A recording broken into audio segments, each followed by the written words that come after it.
비행기가 운행할 때 보면 하늘길을 곧 항로를 잘 가는 것처럼 날아가는 것처럼 보입니다. 저희는 그렇게 비행기가 착륙할 때 그 모습을 보는데, 비행기는 총 비행 구간이 몇 프로 실제 항로위를 벗어나지 않고 운행할까요? 대부분 90% 이상 될 것이라고 추측하지만 실제 항로위를 그대로 나는 것은 5%에서 10% 구간에 불과하다고 합니다. 즉 90% 이상은 항로를 이탈합니다. 그런데도 모든 비행기가 틀림없이 목적지에 내릴 수 있는 이유는 자동 항법 장치가 작동하면서 비행기의 항로 이탈을 끊임없이 잡아주고 방향을 수정해 주기 때문입니다. 자동 항법 장치처럼 우리 삶에 관여하고 바른 길로 인도하고 깨닫게 해주는 분이 오늘 말씀의 제목처럼 성령님입니다. 오늘 본문의 주인공은 성령 충만한 빌립과 에디오피아 내시입니다. 에디오피아 내시는 높은 자리에 있는 고위 공직자입니다. 빌립은 12제자도 아닌 평범한 예루살렘 교회 집사였습니다.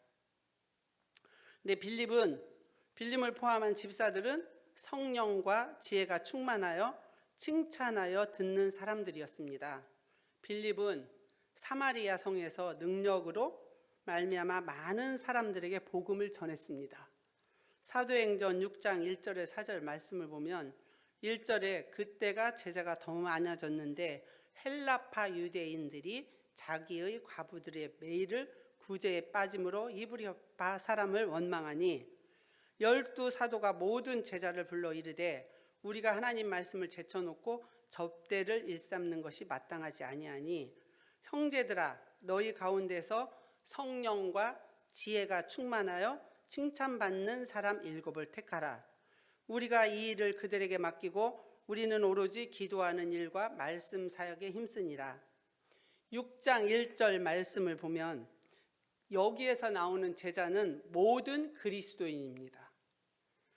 이곳에서 나오는 구제의 단어가 헬라어 원문에서 보면 구제가 봉사입니다. 6장 2절에 우리가 하나님 말씀을 제쳐놓고 접대를 일삼는 것이 마땅하지 아니하라고 말씀하십니다. 그러면 6장 3절에 형제들아 너희 가운데 성령과 지혜가 충만하여 칭찬받는 사람 7을 택하라고 하셨고 우리가 이 일을 맡기고 6장 4절에 보면 우리는 오로지 기도하는 일과 말씀 사역에 힘쓰니라. 예루살렘 교회 안에 두 아랍어를 사용하는 히브리파 유대인이 있었고 그리스어를 사용하는 헬라파 유대인이 있었습니다. 예루살렘 교회는 엄청난 큰 대형교회였습니다. 이 대형교회가 되는 것은 처음에 120명이 기도하다가 성령을 받고 나가서 전도를 했습니다. 성령의 역사가 베드로 설교를 보면 그 성령의 역사가 나타나고 그리고 그 성령의 말씀에 베드로가 설교할 때 마음에 찔린 사람이 3,000명이 회개하고 돌아왔습니다. 우리가 예수 믿고 교회로 돌아오는 역사가 일어날 때 이 예루살렘 교회는 교회를 개척하자고자 하는 생각이 없었습니다. 그런데 사람들이 많이 오니까 교회가 되었습니다. 그렇게 3,000명이 넘어가고 조금은 성경 4장을 보면 베드로와 요한이 성전에서 나면서부터 다리를 못 쓰던 사람을 보고 그를 일으켰을 때 그곳에서 기적이 일어납니다. 그것을 본 사람들이 남자들이 15,000명이 교회로 들어왔습니다. 갑자기 또 3,000명도 또 남자 15,000명이 들어왔으니까요. 그들이 합한 한 여자들과 아이들까지 하면 최소 15,000명. 2만 명이 넘는 것입니다. 교회가 서서히 성장해도 힘든데 갑자기 2만 명이 되면 감당하기가 얼마나 힘들었을까요? 게다가 거기에는 얼마나 다양한 사람들이 모여 있겠습니까? 우리 교회가 100여 명이 모여도 다양한 사람들이 있는데 10,000명, 2만 명이 되면 얼마나 힘들겠습니까? 그런데 그를 믿는 숫자의 수가 많아지다 보니까 이 헬라파, 즉 그리스도만을 하는 유대인들이 자기들의 과부들이 구제에 빠지는 것을 소홀히 여김을 받는 것을 불평하게 된 사건입니다. 이런 상황을 성령이 누구를 인도하냐면 빌립을 인도합니다. 성경은 빌립을 향하여 하나님의 천사가 그 마음속에 들어있다고 했습니다. 성령 충만한 성도였습니다. 성령 충만한 빌립에게 오늘 말씀 본문 26절을 보면 주의 사자가 나타남으로 향하여 예루살렘에서 가사로 내려가는 길까지 가라 하니 그 길은 광야라고 했습니다. 광야의 길인 줄 알고 가는 빌립처럼 우리가 이 시간을 보내면서 우리 영광교회 부르심을 받은 우리 성도님들은 성령의 인도함을 받고 교회의 새로움을 받아들이는 것이 하나님 앞에 순종함이라고 생각합니다. 광야는 빌립이 하나님 앞에 순종하며 나아가는 삶이었습니다. 우리는 새로운 것을 경험할 때 두려움이 다가옵니다. 그리고 우리가 경험하지 않은 일들을 시작할 때는 사단이 우리의 가장 연약함을 지배하고 작은 우리의 생각이 최고인 양 그 생각을 주장하려 합니다.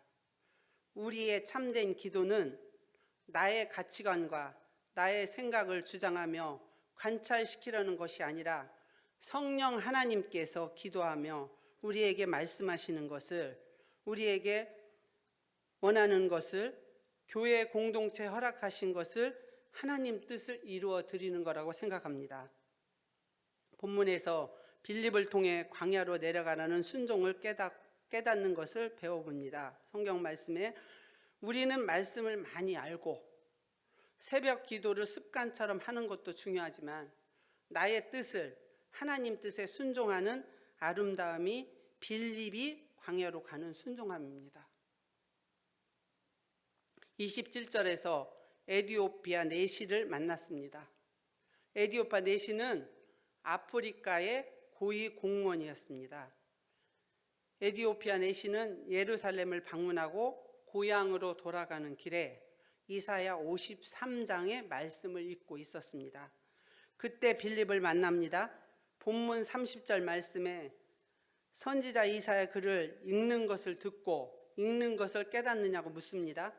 31절에 대답하되 지도해 주는 사람이 없으니 어찌 깨달을 수 있느냐 하고 빌립을 청하여 수레에 올라 같이 앉으라 하니라 하고 빌립을 청합니다. 빌립을 만난 에디오피아 내시는 성경을 읽어도 그 내용을 깨달을 수가 없었습니다. 그때 빌립은 그의 곁에서 이사야 53장 말씀의 내용을 깨닫게 해줍니다. 빌립이 에디오피아 내시에게 예수 그리스도에 대해서 설명하기 시작했습니다. 빌립은 이사야 53장의 말씀만 가지고 복음을 이야기했습니다. 모든 인간은 본질적으로 다 양과 같아서 주님을 떠나서는 멸망에 이를 뿐이며 예수 그리스도의 대속의 은혜는 온 세상에 미치기도 남을 만큼 풍성한 사랑과 은혜입니다. 이사야 53장 6절 말씀에 우리는 다 양 같아서 그릇 행하여 각기 제 길로 갔거늘 여호와께서는 우리 모두의 죄악을 그에게 담당시키셨도다 라고 하였습니다. 선한 목자 되신 예수님께서 미련하여 앞을 못 보는 양을 찾아 목숨을 걸었던 그 사랑이 있기에 오늘 우리가 사는 것입니다. 여기서 죄 아래 있는 모든 인간의 실상에 대어 말하고 있는 것이기에 우리가 다 양 같다라는 것은 인간의 본질적으로 생명과 구원의 길로 갈 수 없는 존재라는 말씀입니다. 특별히 다라는 표현은 죄 아래 인생은 단 한 사람의 예의도 없이 스스로는 생명과 구원의 길로 갈 수 없다라는 것을 보여줍니다. 특히 여기서 인간의 실상을 양에 비댄 것은 중요한 의미가 있습니다. 이런 짐승들 중에서 양은 한없이 우매하기로 유명한 짐승입니다. 양은 스스로는 갈 길을 찾지 못합니다. 바른 길이 바로 옆에 있어도 그 길을 바로 따라 찾아가지 못합니다. 그래서 양은 반드시 목자가 바른 길로 인도해 주어야만 제 길을 갈 수 있습니다.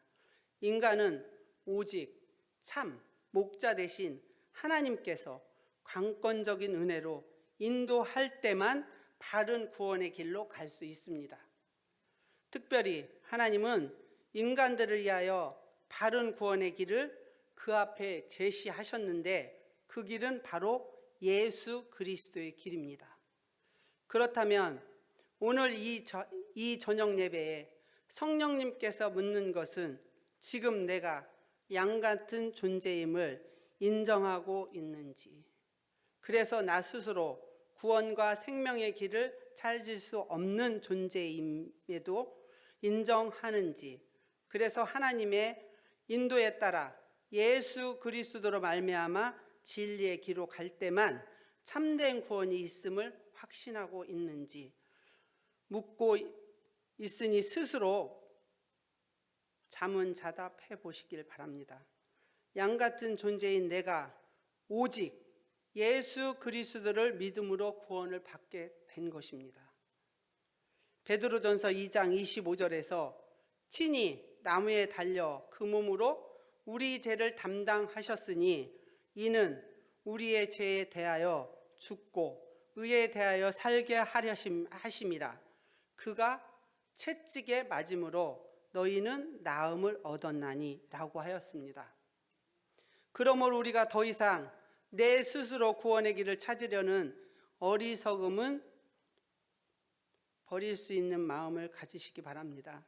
그리고 내 안에 있는 완고함, 또 참 목자 되신 하나님을 떠나 내 눈에 좋은 대로 행하려는 어리석은 본능을 억제하면서 하나님께서 우리 앞에 제시하신 예수 그리스도의 구원의 길, 믿음의 길로만 가고자 힘쓰는 우리는 예수 그리스도의 대속의 은혜는 온 세상에 미치고도 남을 만큼 풍성합니다.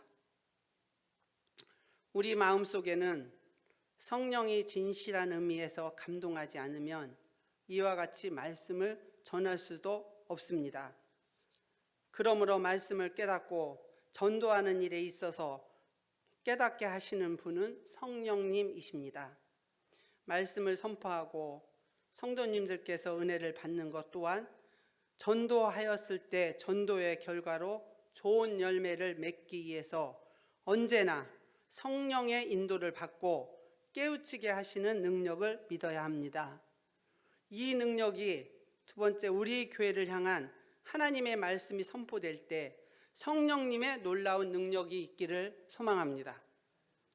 빌립이 에디오파 내시를 만날 때 그는 이미 성경을 읽고 있었습니다. 빌립이 내시를 도와서 복음을 전할 수 있었던 것은 그가 성경을 읽고는 있었으나 깨닫지 못하고 있었고, 성령을 저희들이 공부할 때 참 교수님들한테는 죄송한 말씀입니다. 성경을 연구하고 가르치시는 신학자 분들도 성령의 역사가 없으니까 자기 지식을 가르치는 선생님으로 느껴지는 것들을 저희들이 알았습니다. 성령께서 온전히 일하실 때 말씀의 능력이 있고 그 역사가 있고 생명의 빛이 살아나는 것을 저희가 공부하고 경험하고 하나님께서 그 놀라운 일들이 생명이 살아나는 것을 저희는 현장에서 보았습니다. 그래서 우리가 성령님의 놀라운 능력은 우리가 말씀을 읽을 때, 말씀을 들을 때 깨달음이 자신을 돌아보며 회개하는 것입니다. 하나님께서는 이스라엘 백성들에게 이사야 53장의 말씀을 메시아의 순환의 예언을 말씀하신 것입니다. 메시아가 올 것이고 그가 고난을 받을 것인데 그분이 바로 예수 그리스도라는 것입니다. 성경 자체가 예수 그리스도를 가르쳐 말씀하고 있습니다. 그러므로 우리가 성경을 읽고 또 성경을 읽는 사람들이 그 속에서 예수님을 만날 수 있도록 힘써야 할 것입니다. 우리가 성경을 열심히 읽어야 성경 가운데 나타나는 예수님을 발견할 수 있습니다. 이렇게 에디오피아 내시가 성경을 읽고 있을 때 빌립을 통하여 성령은 역사하셨고 깨우쳐 변화되게 했습니다. 빌립은 복음 이야기에 감동을 받은 에디오피아 내시는 병거에서 내려 빌립에게 세례를 받았습니다.